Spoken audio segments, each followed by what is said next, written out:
જય શ્રી કૃષ્ણ. કેમ છો બધા?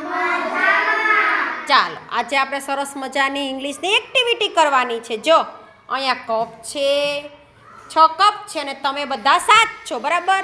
હું અહીંથી જે બોલું એ પ્રમાણે તમારે એક્શન કરવાની છે અને કપ બોલું ત્યારે જ તમારે કપ લેવાનો છે. ચાલો સ્ટાર્ટ કરીએ. Dance, run, clap, cup. સરસ, ચાલો